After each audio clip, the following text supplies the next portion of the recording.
एक ऐसा क्षण जो इतिहास में बहुत ही कम बार आता है, जहां हम किसी पुराने को छोड़ किसी नए की ओर बढ़ जाते हैं। एक बार फिर हो जाओ तैयार, होगा कुछ धमाकेदार। हिंदी, सामान्य ज्ञान, सामान्य विज्ञान, मैथ, रीजनिंग की बेहतर तैयारी के लिए लगातार देखना ना भूलें। 1 जून से डेली सिर्फ टारगेट जॉब यूट्यूब चैनल पर। विवेक सर की एक लाइन है, यूं ही नहीं मिलती मंजिल, राही को जर जर तपाना पड़ता है। किसी ने चिड़िया से पूछा, इतना सुंदर घोंसला कैसे बना? तो बोली, तिनका तिनका उठाना पड़ता है। हेलो साथियों, कैसे हो आप? आशा करता हूँ कि आप सभी लोग ठीक होंगे। मैं लव सिंह आपके अपने यूट्यूब चैनल टारगेट जॉब में हार्दिक स्वागत है। आज हमारा हिंदी साहित्य में पार्ट 7 है। हमने पिछले वीडियो में पार्ट 6 में चर्चा किया था निर्गुण ज्ञानाश्रय शाखा के बारे में। आज चर्चा करेंगे सूफी संत काव्य के बारे में। सूफी संत के बारे में, ठीक। सूफी संत प्रेमाख्यान, हेडिंग डालीजिए प्रेमाख्यान। सूफी संत प्रेमाख्यान, आज इसी के बारे में चर्चा करेंगे। अगर आप लोगों ने वीडियो अभी तक नहीं देखे हैं तो देख लीजिएगा, हिंदी साहित्य की प्लेलिस्ट बनी हुई है, उसी में सभी वीडियो पड़े हुए हैं। हमने पिछले वीडियो में टेस्ट भी लिया था, 25 क्वेश्चन थे, उसका मॉक टेस्ट आप लोग दे दीजिएगा। तो आज हम बात करेंगे सूफी संत प्रेमाख्यान की। देखते हैं, जो आचार्य शुक्ल थे, इन्होंने हिंदी साहित्य में सूफी प्रेमाख्यान परंपरा को मध्यकाल की मुस्लिम संस्कृति से जोड़ा है। तो याद रखिएगा, इसको सूफी संत काव्य को किससे जोड़ा गया है? तो आचार्य रामचंद्र जो शुक्ल थे, आचार्य रामचंद्र शुक्ल, इन्होंने मुस्लिमों से जोड़ा है। इसके संस्कृत से जोड़ा गया है, तो याद रखिएगा मुस्लिम संस्कृत से जोड़ा गया है। इससे मुस्लिम संस्कृत से जोड़ा गया है, याद रखिएगा ये पॉइंट। फिर उसके बाद अगला पॉइंट नोट करिएगा। अगला पॉइंट क्या कहता है? इस कब से माना जाता है? तो नोट कर लीजिएगा, मोहम्मद गौरी के समय से। किसके समय से? मोहम्मद गौरी। इसके समय से माना जाता है, तो ये मोहम्मद गौरी के समय से माना जाता है। मोहम्मद गौरी के समय आगमन होगा, ठीक, नोट कर लीजिए, समय से आगमन। जो सूफी संत थे, उनका आगमन कब से हुआ था? तो वो लोग मोहम्मद गौरी के समय से आए हुए थे। फिर इसके बाद इसी में प्रश्न पूछ लिया जाता है, सबसे प्रमुख कवि इसमें माने जाते हैं सूफी संत में। सबसे पहले माने जाते हैं अमीर खुसरो। कौन से? अमीर खुसरो। अमीर खुसरो। अमीर खुसरो के जो गुरु थे, उनका नाम था, अमीर खुसरो के गुरु का नाम था निजामुद्दीन औली। क्या नाम था? निजामुद्दीन औली। औली, नोट कर लीजिएगा। अमीर खुसरो गुरु का क्या नाम था? तो इनका नाम था निजामुद्दीन औली। फिर इसके बाद जो निजामुद्दीन औली थे, ये बाबा फरीद थे। कैसे थे? किसके शिष्य थे? बाबा फरीद। नोट कर लीजिएगा इसको भी। तो सूफी संत का प्रवेश कहाँ से माना जाता है? तो ये मुस्लिम संस्कृत से माना जाता है। ये लोग किसके काल में आए थे? तो मोहम्मद गौरी के समय से इनका आगमन माना जाता है। फिर इसके बाद इसमें के जो कवि थे अमीर खुसरो। अमीर खुसरो के गुरु का नाम क्या था? तो गुरु का नाम था निजामुद्दीन औली। और निजामुद्दीन औली के गुरु का क्या नाम था? तो बाबा फरीद। इसको नोट कर लीजिएगा। जो अमीर खुसरो थे, इनके गुरु का क्या नाम था? तो निजामुद्दीन औली था। निजामुद्दीन औली के बारे में इन्होंने लिखा था,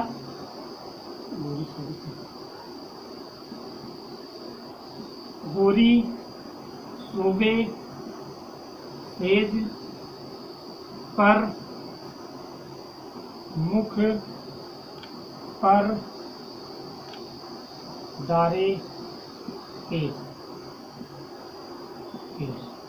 तो यहाँ लिखा था गोरी शोभे सेज पर मुख पर डारे केस। गोरी शोभे सेज पर मुख पर डारे केस। चल घर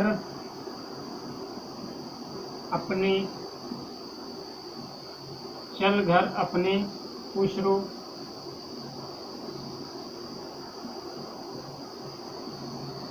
रैन भई चहु दे।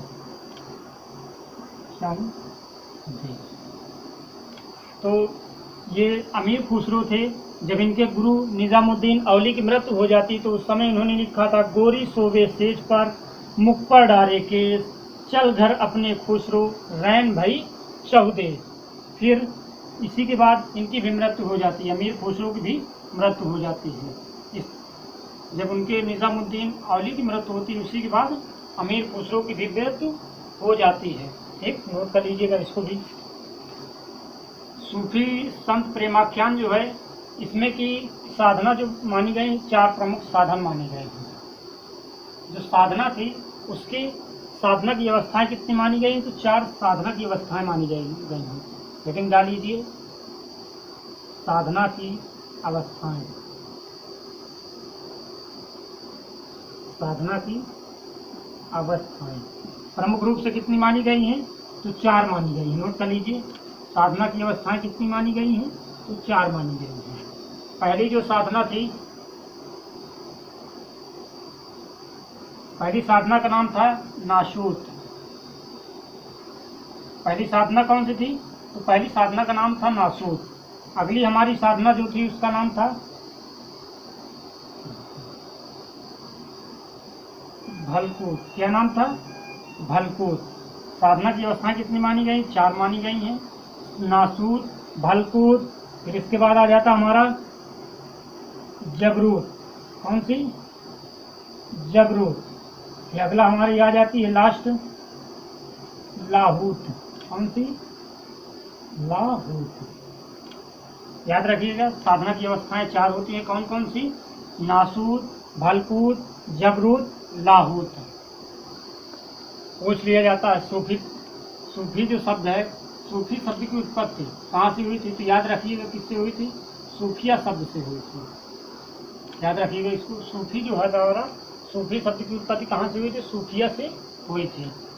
जो सूफी प्रेमाख्यान था इसमें प्रेम के 2 रूप माने जाते थे। प्रेम के कितने रूप माने जाते थे, तो 2 रूप माने जाते थे। 2 रूप माने जाते थे। प्रेम के कितने रूप माने जाते थे, तो 2 रूप माने जाते थे। कौन, पहला था हमारा इश्क हकीकी। इश्क हकीकी याद रखिएगा। फिर उसके बाद अगला हमारा जो था ये था इश्क मजाजी। कौन था, इश्क मजाजी। प्रेम के कितने रूप माने जाते, 2 रूप, इश्क हकीकी, इश्क मजाजी। जो सूफी प्रेमाख्यान है इसमें हिंदी साहित्य, जो हमारा हिंदी साहित्य था, हिंदी साहित्य में सूफियों का, तो इनका मुल्ला दाऊद जो थे हमारे, मुल्ला दाऊद के चंदायन। कौन सी रचना, चंदायन। मुल्ला दाऊद के चंदायन से माना जाता है। किससे माना जाता है, मुल्ला दाऊद के चंदायन से माना जाता है।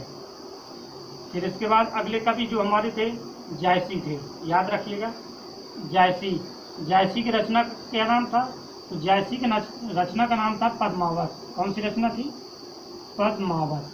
जो पद्मावत है इसमें, जायसी की जो पद्मावत है इसमें प्रेम कथाओं का वर्णन है। कौन सी कथाओं का, प्रेम कथाओं का वर्णन है।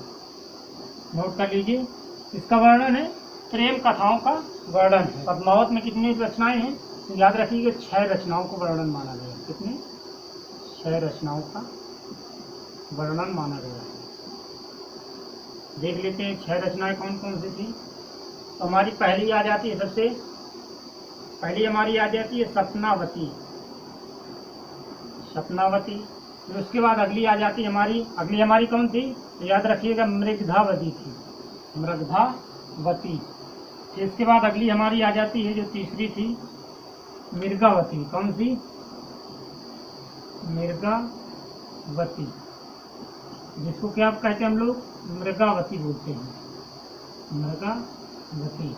फिर इसके बाद अगली रचना अगली जो रचना थी वो थी खंडावती। कौन सी थी, खंडावती।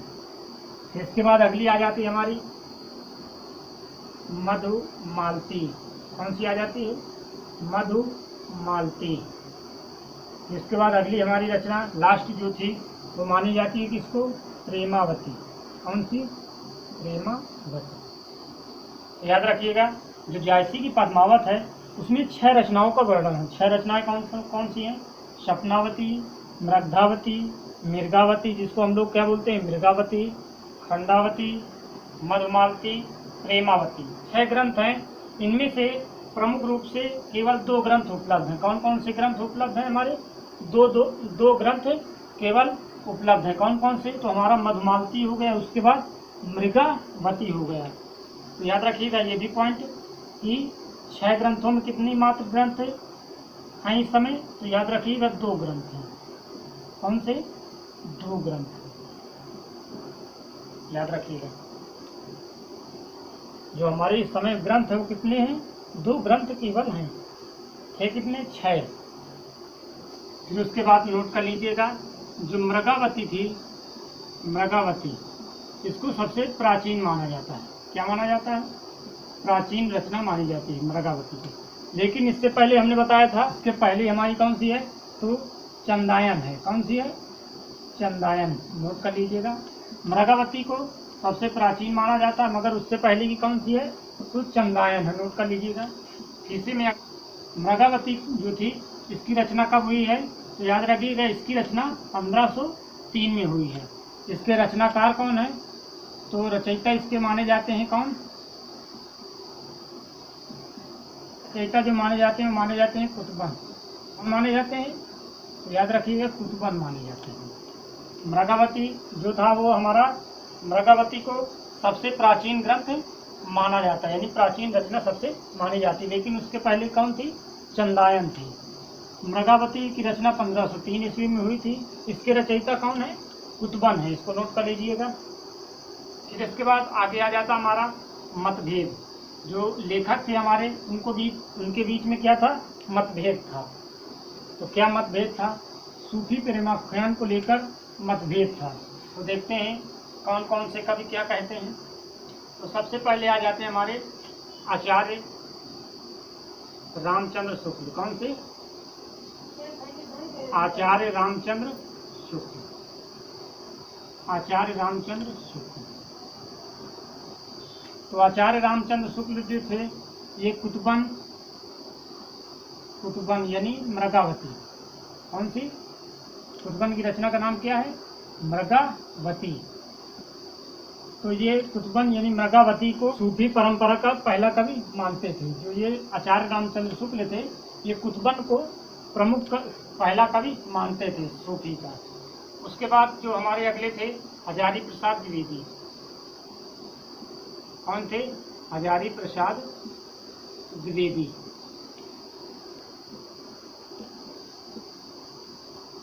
हजारी प्रसाद द्विवेदी ने ईश्वरदास, किसको माना है, ईश्वरदास। इनकी रचना क्या थी, इनकी रचना का नाम था सत्यवती कथा। कौन सी, सत्यवती कथा। तो हजारी प्रसाद द्विवेदी ने ईश्वरदास यानी सत्यवती कथा को सूफी परंपरा का पहला कवि यानी ईश्वरदास को माना था। किसने माना था, तो हजारी प्रसाद द्विवेदी। तो इसके बाद अगले हमारे आ जाते हैं doctor Ramkumar Verma. Doctor Ramkumar Verma. Doctor Ramkumar Verma ने माना कि ये मानते थे कि मुल्ला दाऊद, इनकी रचना का नाम अभी हमने क्या बताया था, तो मुल्ला दाऊद की जो रचना थी उसका नाम था चंदायन। क्या नाम था, चंदायन। ये मानते थे, डॉक्टर राम कुमार वर्मा मानते थे कि मुल्ला दाऊद यानी चंदायन को सूफी परंपरा का पहला कवि। कि किसको मानते थे? तो मुल्ला दाऊद को मानते थे। इसके बाद अगले हमारे कवि थे डॉक्टर नागेंद्र। कौन से? डॉक्टर नागेंद्र। डॉक्टर नागेंद्र किसको मानते थे? तो डॉक्टर नागेंद्र ने असाइद को माना था। किसको? अशाइद। असाइद की रचना का नाम क्या है? हंसावली। हंसावली। डॉक्टर नागेंद्र वर्मा मानते थे कि सूफी संत के पहले कवि कौन है? असाइद। डॉक्टर राम कुमार वर्मा मुल्ला दाऊद को मानते थे। हजारी प्रसाद द्विवेदी ईश्वरदास को और आचार्य रामचंद्र शुक्ल कुतुबन को मानते थे। तो इनकी रचना भी याद रखिएगा, पूछ लेता है। कुतुबन की रचना का नाम मृगावती, ईश्वरदास की सत्यवती कथा, मुल्ला दाऊद की चंदायन, असाइद की हंसावली। नोट कर लीजिएगा इसको। आप लोग हेडिंग डाल लीजिए लेखक, फिर उसके बाद रचनाएं, फिर उसके बाद अगला डाल लीजिए सन, किस सन में कौन सी रचना की गई। तो सबसे पहले आ जाते हैं लेखक। लेखक में सबसे पहले कौन आ जाते हैं? मुल्ला दाऊद। मुल्ला दाऊद। अभी हमने इनकी रचना का नाम बताया था, क्या था? मुल्ला दाऊद की रचना। तो मुल्ला दाऊद की रचना जो थी वो थी चंदायन। चंदायन। चंदायन को लौरिक कथा, लौरिक कथा कहा जाता था। इसकी रचना कब हुई थी? तो इसकी रचना मानी जाती है 1379 ईस्वी में। कब हुई थी? 1379 रचना में। याद रखिएगा मुल्ला दाऊद की रचना क्या थी? चंदायन। चंदायन जो है इसको लौरिक कथा भी कहा जाता है। इसकी रचना 1379 ईस्वी में हुई थी। मुल्ला दाऊद जो थे इनको, मुल्ला दाऊद को अवधी भाषा का प्रथम कवि कहा जाता था। तो नोट कर लीजिएगा इसको, क्या कहा जाता था? अवधी भाषा का प्रथम कवि। अवधी भाषा के प्रथम कवि थे मुल्ला दाऊद। जो सूफी प्रेमा खान की जितनी भी कविताएं हैं, वो जितनी भी रचनाएं वो किसमें लिखी हुई है? अवधी भाषा में लिखी गई है। याद रखिएगा इसको भी। अगले हमारे लेखक हैं कुतुबन। कुतुबन। कुतुबन की रचना जो थी उसका नाम था मृगावती। कौन सी रचना थी? तो याद रखिएगा मृगावती। इसको कब लिखा गया था? तो इसको लिखा गया था 1503 ईस्वी में। कब लिखा गया था? 1503 ईस्वी में। जो कुतुबन थे इनके गुरु का नाम क्या है? जो कुतुबन थे इनके गुरु का नाम बुरहान था। क्या नाम था? बुरहान। बुरहान जो थे ये चिश्ती समुदाय के थे। किस समुदाय के? चिश्ती समुदाय के थे। चिश्ती समुदाय।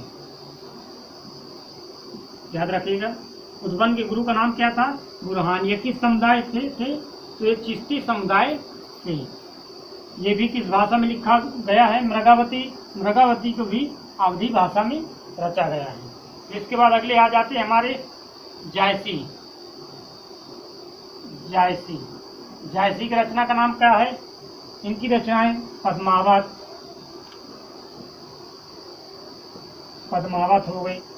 इसके बाद अखरावट, आखिरी कलाम, आखिरी कलाम आदि थी। जैसी कौन कौन रचना थी? पद्मावत, अखरावट, आखिरी कलाम। ये किस सन में लिखी गई थी? तो ये लिखी गई थी 1540 ईस्वी में। याद रखिएगा इसको भी। जायसी। जायसी की रचना पद्मावत। जो जायसी थे इनका जन्म कहाँ हुआ था? तो इनका जन्म याद रखिएगा रायबरेली में हुआ था। कहाँ पर? रायबरेली। रायबरेली। रायबरेली में एक निवास पड़ता है। रायबरेली में जायस में हुआ था। कहाँ पर? जायस। नोट कर लीजिएगा इसको भी। कहाँ पर हुआ था? तो याद रखिएगा रायबरेली में हुआ था। कब हुआ था? तो 1495 ईस्वी में हुआ था। 1495 ईस्वी में। उनकी रचना कौन कौन सी है? पद्मावत, अखरावट, आखिरी कलाम। कब लिखी गई थी? तो 1540 ईस्वी में। अगले हमारे कवि आ जाते हैं मंझन। कौन थे? मंझन। इनकी रचना कौन सी थी? तो मधुमालती। मधुमालती। मंझन की रचना कौन सी है? मधुमालती। ये कब लिखी गई थी? ये लिखी गई थी 1545 ईस्वी में। कब लिखी गई थी? 1545 ईस्वी में। जो मधुमालती है, मधुमालती में नेपाल के राजा का वर्णन किया गया है। नेपाल का जो राजा था उसके प्रेम का वर्णन किया गया है, याद रखिएगा इसको भी। तो उसके बाद अगले आ जाते हैं हमारे कवि।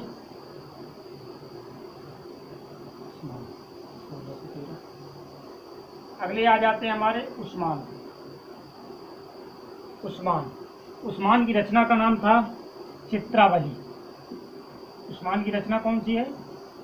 चित्रावली। किस सन में लिखी गई? तो 1613 ईस्वी में लिखी गई थी। फिर उसके बाद अगले हमारे कवि हैं शेख नबी। कौन से थे? तो याद रखिएगा, शेख नबी। इनकी रचना का नाम क्या? जो इनकी रचना थी उसका नाम था ज्ञानदेव। कब लिखी गई? तो 1619 ईस्वी में लिखी गई। एक बार देख लेते हैं लेखक, रचना सन। याद रखिए, मुल्ला दाऊद की रचना जो थी चंदायन थी। कब लिखी गई? 1779 ईस्वी में। कुतुबन की रचना मृगावती। इसकी रचना की गई थी 1503 ईस्वी में।